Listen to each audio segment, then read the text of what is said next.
कि हमें government as a industry treat करती है या नहीं करती, नंबर वन। और नंबर टू ये है कि अगर हम रियल एस्टेट इंडस्ट्री की बात करें तो बहुत सारे मुल्कों में ऐसे होता है कि वो उसको एज इंडस्ट्री भी ट्रीट करते हैं और बहुत सारे फॉरेन रिजर्व्स जो है वो अपने पास अट्रैक्ट कर रहे होते हैं। तो हम तो इस तरह का, हम तो फॉरेनर्स को क्या, हम तो अपने ओवरसीज़ को भी उस तरीके से अट्रैक्ट नहीं कर पा रहे। तो आया कि गवर्नमेंट हमें एज ए इंडस्ट्री नहीं चाहती, और नंबर टू हम गवर्नमेंट को क्या दे पा रहे हैं, अपने मुल्क को फ़ायदा दे भी पा रहे हैं एज ए इंडस्ट्री के नहीं दे पा रहे। अब देखिए पूरे पाकिस्तान वाले हमारे पीछे आगे खड़े हो गए और बड़ी मेहनत हुई और बड़ा काम भी हुआ। बहुत सारे दोस्तों को उसका एहसास भी है कि जो कुछ हमने एक ये जो टेबल जो उस वक्त वैल्यूएशन टेबल बन गया था, तो ये बहुत बड़ा काम था। अभी भी काम बहुत सारे बकाए हैं। अगर हमारी एसोसिएशन, हमारा प्लेटफॉर्म मजबूत हो जाए, बहुत सारी कंसेशन हम गवर्नमेंट से ले सकते हैं। और real estate coupled with tourism, ये दो शोबे अगर मिल जाएं, मैं आपको बताऊं कि जितनी हमारी इंडस्ट्री हमें कमा के दे रही है, इससे ज़्यादा हम ये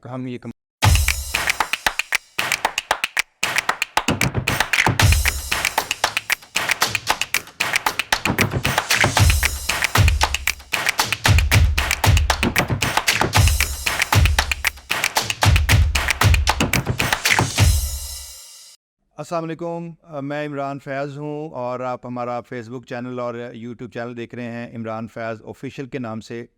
आज हमारे पास अल्हम्दुलिल्लाह बड़े ही एक सीनियर दोस्त, हम उन्हें बाबाए प्रॉपर्टी भी कहते हैं, एक बेहतरीन रियल्टर, एक उस्ताद, और अल्हम्दुलिल्लाह उन्होंने हमारी रियल एस्टेट मार्केट को डीएचए लाहौर में लीड किया।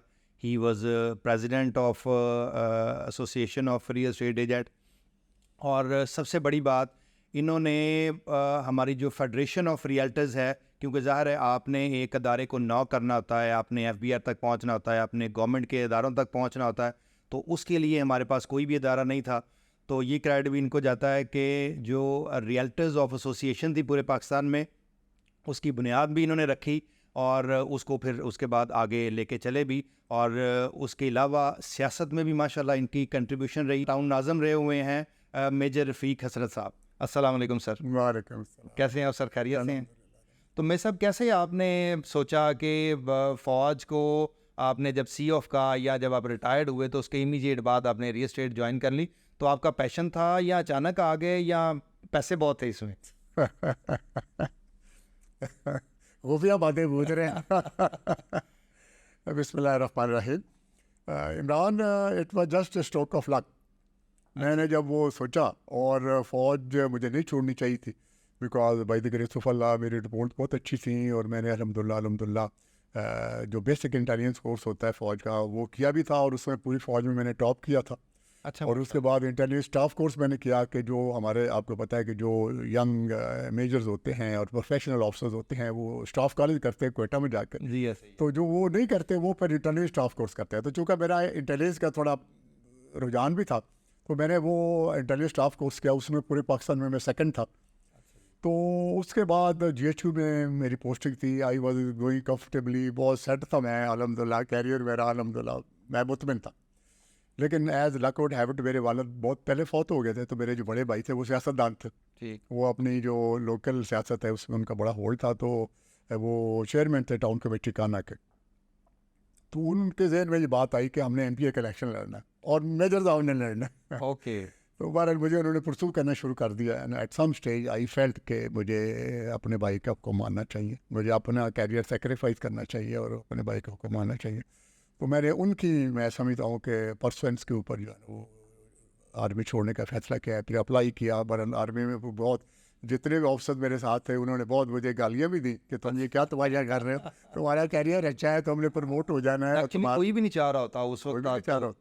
और फिर उन्होंने कहा जी फौज ने इतने पैसे खर्च किया आपने, भाई इतने कोर्स कराए फौज ने आपको, तो अभी आप दौड़ना चाहते हैं। लेकिन एनीवे अब मुझे 1 साल लगा और अल्हम्दुलिल्लाह फिर मैंने कन्विंस कर लिया उनको कि जी मेरी फैमिली की ज़रूरत है। और वो मैं जब रिलीज़ ऑर्डर आ गया मेरा, तो फिर मैंने सोचना शुरू किया कि मैंने करना क्या है। तो as luck would have it, मेरा जो मुझसे बड़े भाई है वो लंदन में होते हैं, and he is there for the last 60 years. Okay. तो फिर 50 ईयर। तो वो उनसे मैंने कंसल्ट किया, तो उन्होंने कहा यार बाकी काम बहुत मुश्किल है, ईजी नहीं होता कि फ़ौज छोड़ के कोई भी अपने आप ज्वाइन करें, कारोबार शुरू करें। आप रियल एस्टेट का काम करो, बिकॉज वो लंदन में रियल एस्टेट का काम करते हैं। बिल्कुल ठीक। तो उन्होंने कहा जी मेरा ख्याल है कि आल्दो लंदन और लाहौर में बड़ा फ़र्क है पाकिस्तान में, लेकिन चूँकि उस वक्त DHA कराची और DHA लाहौर थे, तो उन्होंने कहा जी आपका चूँकि अफसरों के साथ अलग है, तो ज़्यादा प्रॉपर्टीज़ ऑफिसर की हैं या बहुत सारे जो सिविलियन हैं वो भी जो है ना वो आपके राब्ते में आ जाते हैं, लेकिन जस्ट टू स्टार्ट विद आपके एक बड़ा स्ट्रॉन्ग बेस होगा तो आप ये काम शुरू कर लें। ईजी भी है, कोई लंबी थोड़ी उसमें क्वालिफिकेशन नहीं चाहिए, थोड़ी समझ बूझ हो, थोड़ा सा आप लोगों के साथ राब्ता अपना बढ़ाएं। तो उन्हीं के कहने पर मैंने अल्हम्दुलिल्लाह जब भाई GH को अभी वर्दी मैंने नहीं उतारी तो ज़हन बना लिया कि अच्छा ये काम करूँगा।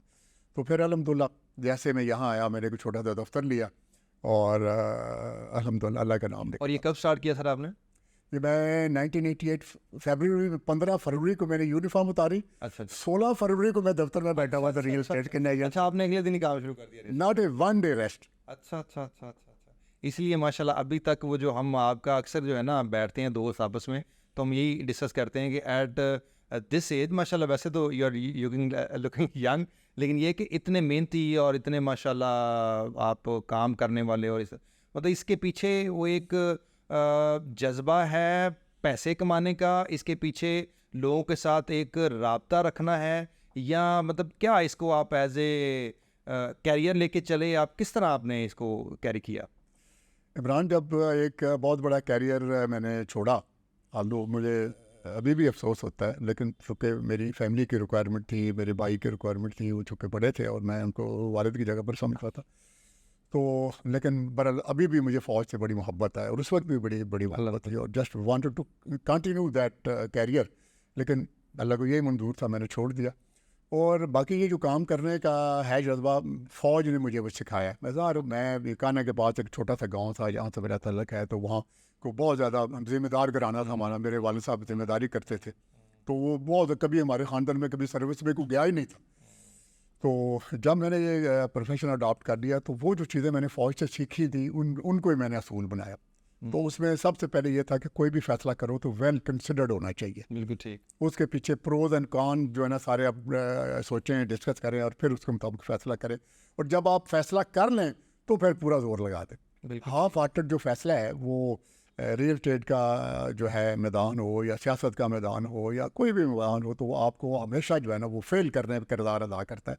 अगर आप यकसू नहीं हैं, अब अगर आपकी कंसंट्रेशन नहीं है अपने काम के ऊपर, तो कंसंट्रेशन कब होती है? जब आप बिल्कुल अपने फैसले को समझे कि ये दिस इज़ द बेस्ट, जब मैंने कर लिया तो इसी को मैंने करना। फिर वो फ़ौज ने हार्ड वर्क का हमें सिखाया कि प्लानिंग करनी है, कि आप पहले जो कुछ भी आपने करना है उसको एप्रिसिएशन ऑफ द सिचुएशन आप करते हैं कि ये जो चीज़ें हैं मैं इनमें इस तरह से काम कर सकता हूँ, और ये मुझे इसके लिए जो है ना एड्स मौजूद है, ये सपोर्टिंग फैक्टर है और ये मेरे मुखालिफ फैक्टर है। ये सारी चीज़ें सोच के अल्हम्दुलिल्लाह कोर्स ऑफ एक्शन आप अडॉप्ट कर लें, फिर उसके ऊपर अपनी बेस्ट एनर्जीज़ दें।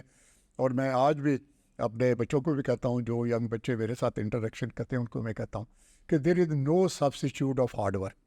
आपने प्लानिंग कर ली, आपने सोच लिया, आपने फैसला कर लिया, लेकिन उस फैसले को कामयाब करने के लिए मेहनत की ज़रूरत है और एक परसिस्टेंट कोशिश की ज़रूरत है। ये नहीं होता कि आप हाफ हार्टेड को काम करें और कभी कभी ना करें, कभी छोड़ दें, कभी कंटिन्यू कर लें, तो नो, आपको फिर उसके ऊपर पूरी दिल जमी के साथ विद फुल कंसंट्रेशन उसके ऊपर करना है। और मैं अल्हम्दुलिल्लाह, और तीसरी जो इमरान बात मैं समझता हूँ कि जो कैरियर में आगे बढ़ाने के लिए, तो मैं कोशिश करता हूँ कि मेरे सोशल कॉन्टैक्ट्स बढ़ते रहें। बिल्कुल ठीक। क्योंकि मेरी एक ज़िम्मेदार फैमिली थी, फ़ौज का बहुत बड़ा मुझे एज मिला, मतलब वो एज और कैसे मैंने इस्तेमाल किया, जब मैं यहाँ आ गया काम शुरू किया ना, तो उससे पहले ही मैंने अपने कार्ड प्रिंट करा लिए थे। मैंने सोच लिया था कि ये करना है। तो मेरे जो एक सीनियर ऑफिसर थे, मेरी जोड़ के थे GHQ में, तो मुझे कहने लगे रफ़ीक क्या करना है, मैंने कहा ये करना है। तो फिर क्या किया, मैं को कुछ भी नहीं किया। जब जाऊँगा तो कर, उन्होंने कहा नहीं, आप 4-5 दिन की छुट्टी लो, एक एड्रेस आप जाके लाहौर में सेलेक्ट कर लो, जो आज दोस्तों को कार्ड दे के जाओ, यही तो यार तुम्हारा अंदाज़ा है। तो वो मैंने कार्ड प्रिंट कराया। अभी मैं यूनिफॉर्म नहीं उतारी थी, वहाँ GHQ में 2-3 दिन मेरे रहते थे, मैंने पिंडी से कार्ड प्रिंट करा के किसी दोस्त का नेशनल स्टेट नाम रख लिया, मैंने रख लिया। तो वो मेरे जो 200-400 दोस्त थे ना वहाँ पर, उनमें से अल्हम्दुलिल्लाह ज़्यादा जो मेरे कांटेक्ट में थे, उनको मैंने वो कार्ड दिया कि यार मैं जा रहा हूँ और मैंने ये काम शुरू किया। तो आप यकीन करें कि उन मेरे दोस्तों ने पहले महीने ही मेरे साथ रब्ता करना शुरू कर दिया। अच्छा। और पहले महीने 3 डीलें हो गई मेरे। अच्छा। हाँ, ये क्या जो होता है कि आपके कोलीग्स, आपके सीनियर, आपके जूनियर जो से सारे इन्वॉल्व हो जाते हैं। अभी मैं सब आपने एक वर्ड यूज़ किया, सोर्स ऑफ एक्शन। उस वक्त के काम करने के तरीक़ेकार में और आज के काम करने के तरीक़ेकार में बड़ा मेजर डिफरेंस है या सेम है कि हार्ड वर्क उस वक्त भी थी, आज भी थी? अच्छा, टेक्नोलॉजी का बहुत फ़र्क ज़ाहिर है आ चुका है। आया कि उस वक्त कामयाब होना ज़्यादा आसान था क्योंकि कंपटीशन कम था, या आज बहुत मुश्किल है क्योंकि कंपटीशन ज़्यादा है, या उस वक्त काम करना बहुत मुश्किल था कि उस वक्त टेक्नोलॉजी इतनी नहीं थी, आज काम करना बहुत आसान है? तो आपके ख्याल में क्या फ़र्क है उस दौर में और आज के दौर में? डेफिनेटली फ़र्क तो पड़ा है, और ख़ास तौर पर ये जो एक इनकलाब आ गया है सोशल मीडिया का, और ये एक बहुत बड़ा जो है ना, मैं समझता हूँ कि डिफरेंस है उस ज़माने में और इस ज़माने में। तो उस ज़माने में अगर जो है चीज़ें आपके पास ज़्यादा टूल्स इतने ज़्यादा अवेलेबल नहीं थे, मीडिया इतना ज़्यादा अवेलेबल नहीं था, तो काम भी उतना ही कम था। ऐसे तो मुझे याद है कि उस वक्त दो ही इंपॉर्टेंट चीज़ें होती थी जिनके ऊपर आप डिपेंड करते थे, कि आप या तो टेलीफोन के ज़रिए लोगों से रब्ता या करें खत लिखते थे? या अखबार में। खत भी लोग कहते हैं वो क्लाइंट्स को लोग लिखते होते दैट वाज व्हाट, लेकिन आप खत भी मैं समझता हूँ कि बहुत ज़्यादा इतने लोगों को कैसे लिख सकते हैं आप डेली के बेस पर। फॉर एग्जांपल ये मेरी रूटीन थी कि मैंने एक रात पहले जो है ना, जिन दोस्तों को अगले दिन मेरा रब्ता करना होता था उनका नंबर नोट कर लेता। ये 10 15 20 लोगों से मैंने बात करनी। ओके, ठीक है जी। उनमें मेरे इन्वेस्टर भी थे, मेरे फौज के दोस्त भी थे, मेरे जो और कॉन्टैक्ट्स में ज़िंदगी में रहे ख़ानदान की वजह से वो भी थे, और जो वहाँ डीलर काम कर रहे थे वो भी होते थे कि ये मैंने करना है। जिसको फ़ोन करना है उनको कहना है कि यार मैंने काम शुरू कर दिया, दिस इज़ वेरी गुड। और ये इस वक्त, और लकीली जब 1988 में मैंने काम शुरू किया तो कोऑपरेटिव बैंकों की वजह से काम बहुत था रियल एस्टेट का। ओके, वो कोऑपरेटिव बैंक बताते खुद बड़ी इन्वेस्टमेंट कर रहे थे, तो वो 90 तक बहुत रहा।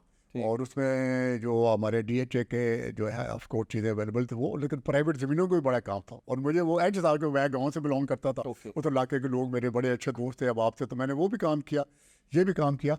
लेकिन जो इन्फॉर्मेशन आपके पास है अगर आपकी नोटबुक में पड़ी रहे तो उसका क्या फ़ायदा?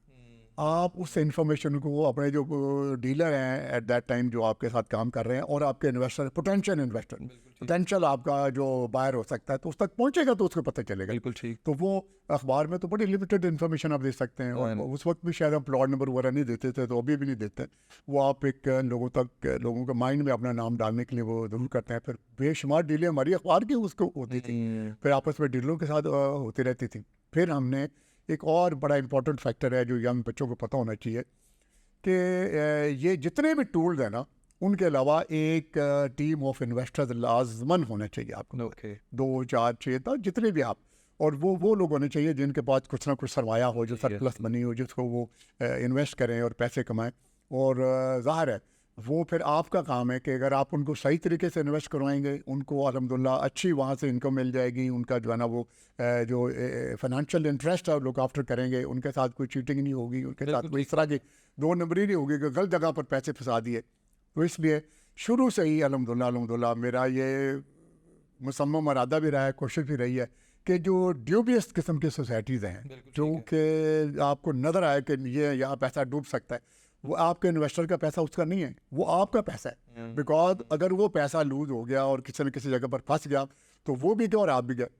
बिकॉज अगर वो चलता रहेगा तो आपको हिस्सा मिलता रहेगा प्रॉफिट, और अगर फंस गया तो वो नहीं। तो मैं अक्सर जो भी काम करता हूँ, मेरे चंद दोस्त मेरे साथ जो शुरू से काम करते हैं वो कहते हैं जी मेजर साहब ने कभी गिल्ली ज़मीन पे पैर नहीं रखे। ये बात ठीक है। तो वो आदत बहुत है। ये मेरा एक था क्वेश्चन, तो अभी आपने क्योंकि स्टार्ट ही कर दिया कि ये पिछले 3-4 साल पहले बीच लाहौर की मार्केट जो थी वो बड़ी फ्लरिश की और बहुत काम हुआ, लोगों ने पैसा भी कमाया। अच्छा, उसके बाद क्या हुआ कि कुछ फेक नेम्स कह लें या वो सो कॉल्ड नाम बन गए, उन्होंने अपने आप को बड़ा एडवर्टाइज़ किया, लेकिन क्या हुआ कि with the passage of time ये पता चला कि ये दे ऑल आर फेक।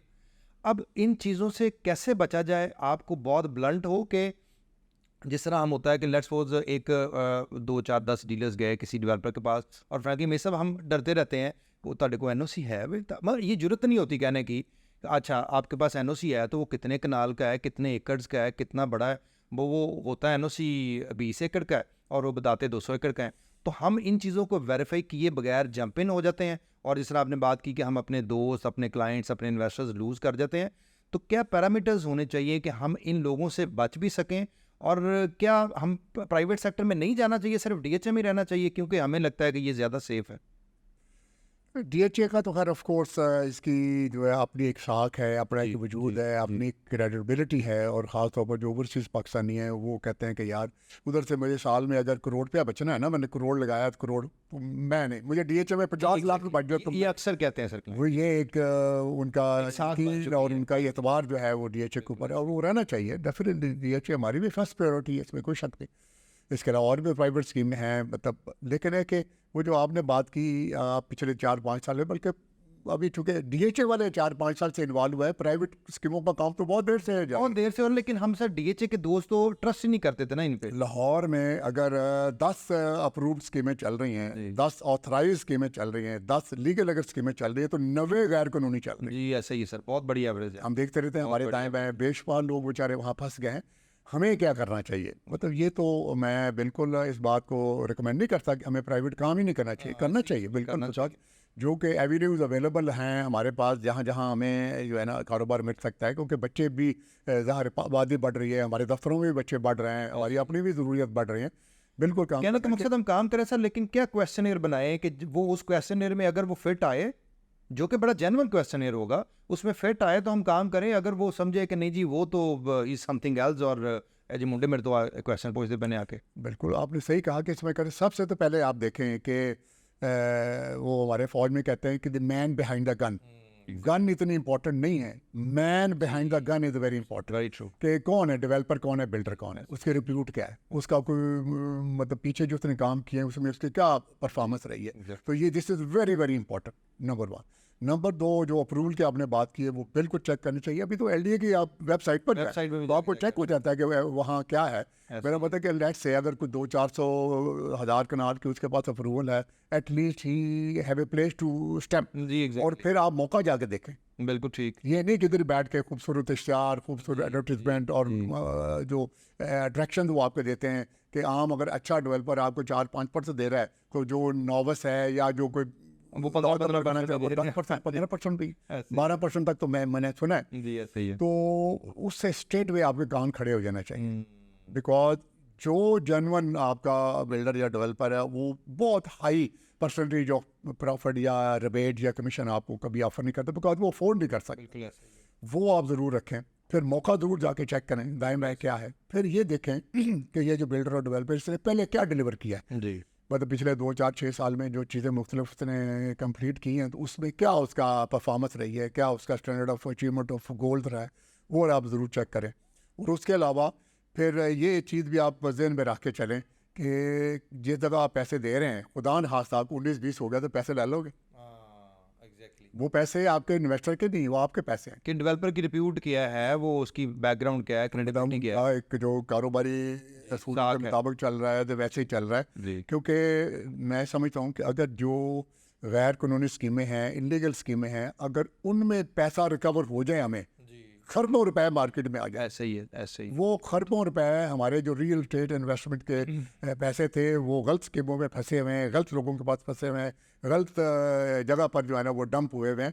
अगर वो निकल आए तो वो मैं समझता हूँ कि ये रियल एस्टेट की मार्केट जो है ना अल्हम्दुलिल्लाह जो इस वक्त लेवल ऑफ बिजनेस है ये 10 टाइम बढ़ जाएगी। जी और उसके करने के लिए कुछ हमारे करने के काम है, कुछ गवर्नमेंट के करने के काम। बेशक। और गवर्नमेंट को आपको पता है कि हर महकमे में ऐसे लोग बैठे हुए हैं जो चोर का साथ देते हैं। जी जो चोरी करने, बिकॉज उनको चोरी करने वाले से हिस्सा मिलता है। बेशक। तो लिहाजा कानून जो है बनाना पार्लियामेंट का काम है, हुकूमत का काम है। आप एक जो चीज़ बहुत सारे सालों से हम देख रहे हैं, बाकी मुल्कों में है, पाकिस्तान में नहीं है, हम शोर मचाते रहे over a period of time कि रियल एस्टेट रेगुलेटरी अथॉरिटी जो है ना वो बनाई जाए। उसका मेन फंक्शन ही ये है। प्रपोजल भी आपने दिए थे बना के? प्रपोजल भी दी थी, असम्बली में मैंने करारदाद भी पंजाब असम्बली में पेश की थी कि ये रीवा, क्योंकि पंजाब का सब्जेक्ट है, वो सूबों का सब्जेक्ट है, इस्लामाबाद में वो नाफज हो गया हुआ है, इंडिया में पता नहीं कब से वो नाफज है, लेकिन यहाँ नहीं बना।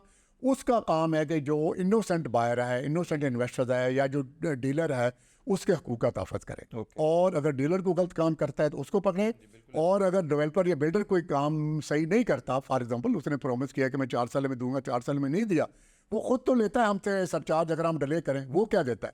अगर वो 4 साल की चीज़ 4 साल में नहीं देता जबकि मैंने पूरी पेमेंट कर दी है, तो उसको भी तो पेनल्टी होनी चाहिए। और वो करे।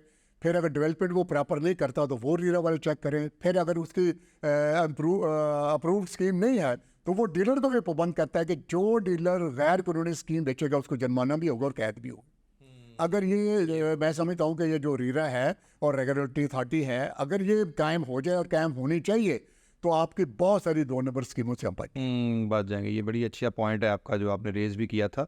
अच्छा मेरे साहब, एक और भी कॉन्सेप्ट है, या आप ये कह लें मार्केट में बात अक्सर होती है कि हम क्योंकि ज़्यादातर हमारी जो बातें होती हैं वो यूथ को ही हम रिलेट करके कर रहे होते हैं। तो अगर यूथ ने रियल एस्टेट ज्वाइन करनी है तो वो एक बड़ा एक माइंडसेट है लोगों का कि जी पैसे होने बड़े ज़रूरी हैं।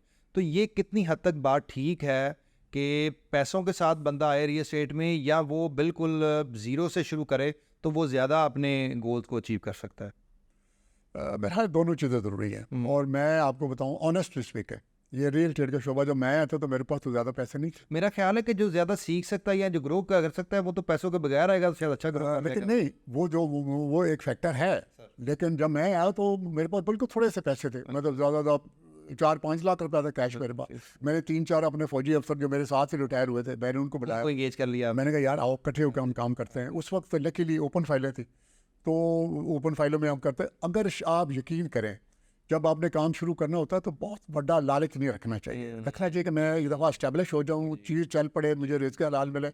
500 रुपया अगर किसी फाइल के ऊपर हमें प्रॉफिट मिलता था, हम शाम को भेज देते। ओके।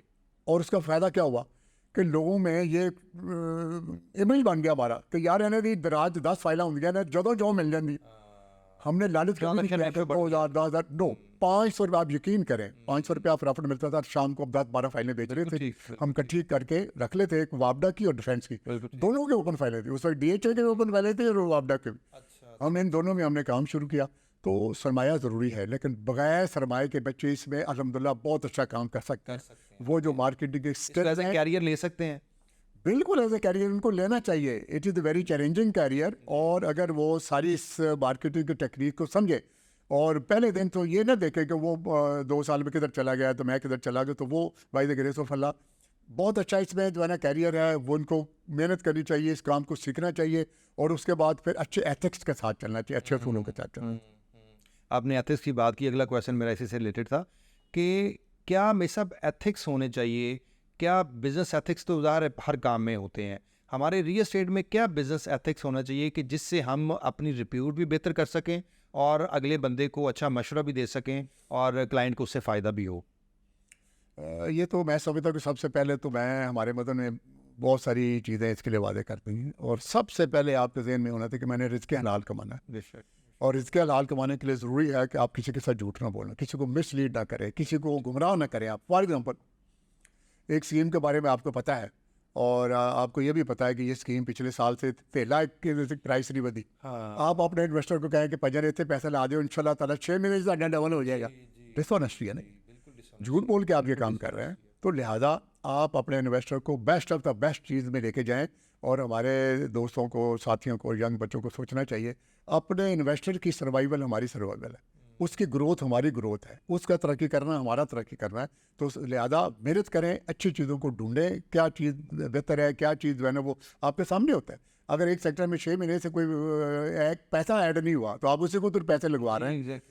तो और फिर कोशिश करें कि किसी में लिटिगेशन में ना आपको जाना पड़े। वो पहले तहकीक करना है, पेपर वर्क करना आपका काम है, वेरिफिकेशन करना आपका करना है, और जो लीगल डॉक्यूमेंटेशन है वो करना आपका काम है। तो उस तरीके से अच्छा डॉक्यूमेंट जो प्रिपेयर करके आप अपने दोस्तों को लिटिगेशन से ये देखें ना वैसे कि हम वो जो आप बात कर रहे हैं एथिक्स की, कई दफ़ा बयाना किसी का फंसा होता है, वो अगले बंदे को वो कोई बुरी प्रॉपर्टी ले लेता है या कहीं पे कोई लिटिगेशन वाली चीज़ ले लेता है या कहीं पे फंसा होता है, तो वो वाली बात कि वो कोशिश ये कर रहा होता है कि किसी ना किसी तरीके से मैं ये जो अपने ऊपर स्यापा है ये अगले बंदे के सर पे डाल के और निकल जाऊँ। और एंड ऑफ द डे 1 दफ़ा 2 दफ़ा 3 दफ़ा करता है तो मार्केट में उसके खुद ही वो प्रोमिनेंट हो जाता है कि जी ये बंदा तो। जी आपने बिल्कुल सही कहा। ये चीज़ें आगे देखें हमारी एज ए कम्युनिटी जो है ना ये फिर आगे रिप्रेजेंट हो रही है। बिल्कुल आप अनफॉर्चुनेटली डीलर्स हजरात के बारे में जो बहुत सारे लोग हैं वो अजीबो गरीब किस्म के ख्याल रखते हैं और उनके साथ हुआ भी है बाज़ मौके के ऊपर। लेकिन मैं जो बायर है, मैं जो डीलर है, उसके लिए तो बहुत मैं समझता हूँ कि ये इंपॉर्टेंट है कि ऑनेस्टली काम करे, अल्लाह को आदर नाज़र समझ के काम करे, अच्छी चीज़ पर लोगों के इन्वेस्टमेंट करे, तहकीक करे, वेरिफिकेशन ऑफ दी जो डॉक्यूमेंटेशन है वो करे। जो हमारे बायर हजरात हैं उनको मैं ये कहना चाहता हूँ कि वो भी खुदा के लिए अंधाधुंध काम करने से जो है ना वो अपने आप को रोकें। बिल्कुल ठीक। वो अपने बेटे से भी कारोबार कर रहे हैं, अपने बाप से भी कारोबार कर रहे हैं, लिख के करें।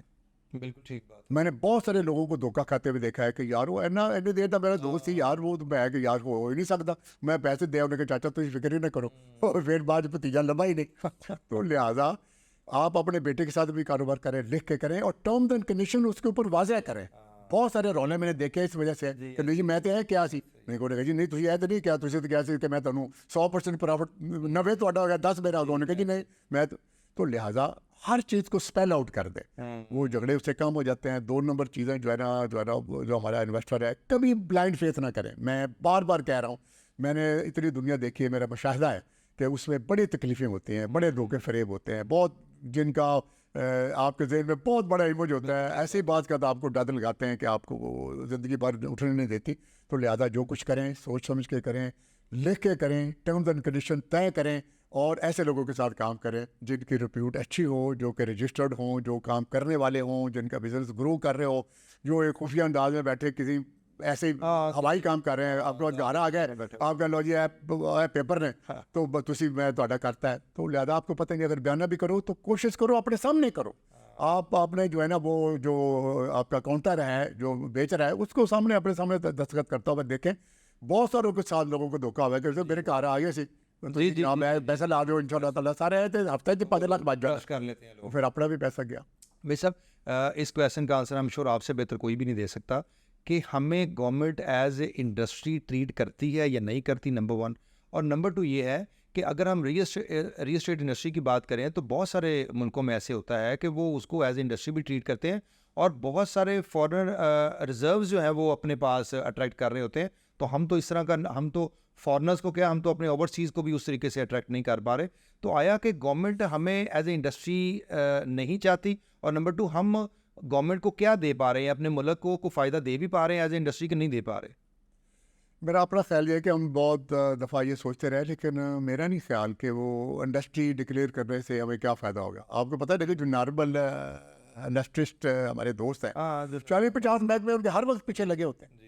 मैं आपको बताऊं रियल स्टेट का शोबा यहाँ हमारे को बहुत ज़्यादा भी पाबंदियाँ नहीं हैं, बाहर के मुल्कों में बहुत ज़्यादा इसके ऊपर पाबंदियाँ हैं। यस, आपकी एक जो रेगुलर इनकम है वो अच्छी है, बिकॉज उन लोगों ने रेगुलेट किया हुआ है कि 2% या 4% तक भी बाहर देते हैं वो। हमें मैं ये इसके बारे में मैंने पंजाब असेंबली में एक मूव की थी, लेकिन अनफॉर्चुनेटली वो गवर्नमेंट चेंज होते रहती है तो नहीं हुआ। तो ये हर सूरत में गवर्नमेंट को चाहिए तमाम डीलर को रजिस्टर करें, और उनके रजिस्ट्रेशन के साथ जहां हमारे ऊपर बहुत सारी कानूनी मतलब लाइबिलिटीज़ हैं, पाबंदियां हैं, हमने बहुत कुछ जो है ना वो पूरा करना है। तो ऑन द अदर हैंड हमारा जो कमीशन है with the time of transfer, जिस तरह ट्रांसफ़र फीस और बाकी चीज़ें at the time of transfer clear होती हैं ना, वो पे ऑर्डर बना के लाए, पे ऑर्डर के ज़रिए करे, और गवर्नमेंट को भी उसका बड़ा फ़ायदा होगा। क्योंकि गवर्नमेंट ये जो आपसे जो है ना वो PRA वाले टैक्स मांगते हैं, वो भाई जब आपको मिलेगा तो आप देंगे ना। क्योंकि मैं ऐसे लोगों को जानता हूँ जिनका फॉर एग्जाम्पल 10 करोड़ का सौदा है, तो वो एंड ऑफ द डे के तुसी कीता की भाजी वो यार एक तो मीटिंग कराई है तो सौदा हो गया, तो एग्रीमेंट साइन कराया तो 10 लाख रुपया आप मांग रहे हैं, 1000 रुपया ले लो तो आया ले लो। तो लिहाजा वो नामुनासिब बात है, वो रास्ते खोलता है बदयांती के, वो रास्ते खोलता है दौ मारने के, वो रास्ते खोलता है टीका लगाने के। तो जो कि मैं समझता हूँ कि बुरी बात है। लेकिन जब आप एक मजदूर को उससे मजदूरी नहीं देंगे तो उसने कहाँ अपना दफ्तर कैसे चलाएगा, अपनी फैमिली कैसे चलाएगा, अपने आप को कैसे मेंटेन करेगा। लिहाजा गवर्नमेंट को मिनिमम 2% जो कमीशन है डीलरों को रजिस्टर करें, 2% कमीशन दें, और फिर वो जो PRA वाला टैक्स है वो ऑटोमेटिकली आपके अकाउंट में जो पैसे आएंगे आपने देना ही देना है। अगर आपको 2% मिल जाए, फॉर एग्जांपल आपको लाख मिला है तो उसमें 5000 हम दे देंगे। ठीक है, कोई मसला नहीं, गवर्नमेंट भी खुश, हम भी खुश, ये बिल्कुल होना चाहिए। और मैं समझता हूँ कि ये जो हमारी इंडस्ट्री है इसको गवर्नमेंट को प्रमोट करना चाहिए, इसको हर वक्त इसके गर्दन दबाने की कोशिश नहीं होनी चाहिए। हमारे अनफॉर्चुनेटली अभी तक हमारा रियल स्टेट वालों का प्लेटफॉर्म मजबूत नहीं हुआ है। हमारी जो फेडरेशन है वो देखिए अभी तक हमारे मेंबर भी पूरे नहीं बने, हमारे इलेक्शन नहीं रेगुलरली हो रहे, हमारा उस तरह के जिस तरह फॉर एग्जाम्पल आबाद वाले हैं जी, उनका स्ट्रेचर हमारे मुकाबले में बहुत अच्छा है। बहुत अच्छा। वो जाते हैं, वो उनको बुलाती भी है, गवर्नमेंट बुलाती है, एफबीआर बुलाता है, वो सारे गवर्नमेंट के साथ बैठ में, तो हमने अपने प्लेटफॉर्म को मजबूत करना है। और मेरी दरख्वास्त होगी अपने जो हमारी रियल्टर्स की फेडरेशन के अहदेदारान है, ज़िम्मेदार है, कि मेहरबानी करके फौरी तौर पर ऑर्गेनाइज करें। हर जो मेंबर एसोसिएशन है वो आपको जो है ना वो कंट्रीब्यूट करें, और फिर आप उनको इत्मीनान मिले। फिर आप पूरे मुल्क में कुछ अपनी ऐसी एक्टिविटीज़ करें जिससे आपका प्लेटफॉर्म आबाद की तरह जो है ना मजबूत हो जाए। अदरवाइज हमारी बात सुनता कोई नहीं। हम जो ना अल्हम्दुलिल्लाह 2016 में जो कुछ हमने किया, हमने ज़ाती असर रसूख की वजह से अपने किया। दोस्तों को आपने इकट्ठा कर लिया था और जिस तरह अब पूरे पाकिस्तान वाले हमारे पीछे आके खड़े हो गए और बड़ी मेहनत हुई और बड़ा काम भी हुआ। जी, yes. बहुत सारे दोस्तों को उसका एहसास भी है कि जो कुछ हमने एक ये जो टेबल जो उस वक्त वैल्यूएशन टेबल बन गए थे, तो ये बहुत बड़ा काम था। अभी भी काम बहुत सारे बकाए हैं। अगर हमारी एसोसिएशन, हमारा प्लेटफॉर्म मजबूत हो जाए, बहुत सारी कंसेशन हम गवर्नमेंट से ले सकते हैं। और real estate coupled with tourism, ये दो शोबे अगर मिल जाएं, मैं आपको बताऊं कि जितनी हमारी इंडस्ट्री हमें कमा के दे रही है, इससे ज़्यादा हम ये कमा सकते हैं। ये ठीक बात है, बिल्कुल ऐसे ही है। अच्छा, मैं सब हम क्योंकि एक्सपीरियंस तो होते रहते हैं, हर बंदे के एक्सपीरियंस, हमारा क्योंकि मिलना जुलना और बहुत अच्छे और बहुत अजीबोगरीब, कोई ऐसा एक्सपीरियंस, कोई बड़ा फ़नी सा एक्सपीरियंस बताया को हुआ हो, तो आप अगले 10 दिन हंसते ही रहे हो कि यार ये क्या ट्रांजेक्शन हुई या क्या डील हुई, और कोई ऐसी बात जो बड़ी को मोटिवेशनल बात हो कि यार ये एक्सपीरियंस बड़ा ज़बरदस्त हुआ था, कोई शेयर। मैं वो तो खैर इस तरह की कोई मुझे अभी राइट रो याद नहीं है। सॉरी मैं अक्सर जो है ना, मेरे पुराने दोस्त जब 1988 मैंने काम शुरू किया, 88 और 90 के दरमियान में बहुत भी, लेकिन पर्टिकुलरली दैट पीरियड जब आई वॉज ए स्टार्टर, आप यकीन करें अभी भी मुझे मेरे जो है ना वो सीनियर अफसरों में से और हमारे सिविलियन इन्वेस्टर में से अभी भी आप यकीन करें मेरे दोस्त मिलते हैं कि यार मेजर, मैं अभी भी आपको दुआएं देता हूँ, आपने मुझे ज़बरदस्ती रिकमेंड करके वो चीज़ लेके दी और उसमें बड़ा फ़ायदा हुआ। तो वो इसलिए कि आप सिंसियर एडवाइस की हो जब किसी को, तो आप ईमानदारी की एडवाइस करें, खुद सोचें, आप इन्वेस्टर का बेहतरी सोचें। और ये कुरान पाक में अल्लाह ताला ने इतनी बड़ी गाइडलाइन हमारे रख दी है, जहाँ पर अल्लाह ताला ने ये कहा कि लोगों के साथ इंसाफ करो और ईमानदारी से चलो, झूठ ना बोलो। वहाँ एक अल्लाह ताला ने वो कुरान पाक में हमारे लिए बात बता दी ना, हमारी ज़िंदगी को सीधे रास्ते पर डालने की है, सर, कि जो अल्लाह ताला देना चाहे वो दुनिया की कोई ताकत रोक नहीं सकती, बेशक, और जिसको अल्लाह ताला की ज़ात रोक ले वो कोई जो है ना आपको दे नहीं सकता। अगर हम इस पर अपना यकीन मुकम्मल कर लें और पुख्ता कर लें और इसके मुताबिक चलें, तो मुझे यकीन है कि अल्हम्दुलिल्लाह इस फील्ड में बहुत ही खुशहाली है, इस फील्ड में बहुत ही खुशी भी है, अचीवमेंट्स भी हैं, और इसमें अल्हम्दुलिल्लाह नेक नामी भी। अल्हम्दुलिल्लाह भाई साहब, thank you very much for your time. आपका बड़ी शॉर्ट नोटिस पे मैंने आपको रात को फ़ोन किया और सुबह आप आ गए, आपका बहुत ही शुक्रिया, क्योंकि मुझे पता है कि आपका टाइम बहुत कीमती होता है। दोस्तों, आई एम श्योर आपने बहुत कुछ सीखा होगा, क्योंकि हम तो मेरे हिसाब से सीखते रहते हैं, तो और इस चीज़ का आपको बहुत इस्तेफादा होगा इंशाल्लाह ताला। टेक्निक्स भी आपको पता चली हैं, कुछ आपसे मेरे साहब ने अपने एक्सपीरियंसेस भी शेयर किए हैं, और इंशाल्लाह ताला हम ऐसे ही अच्छी अच्छी वीडियोज़ आपके लिए लेके आते रहेंगे।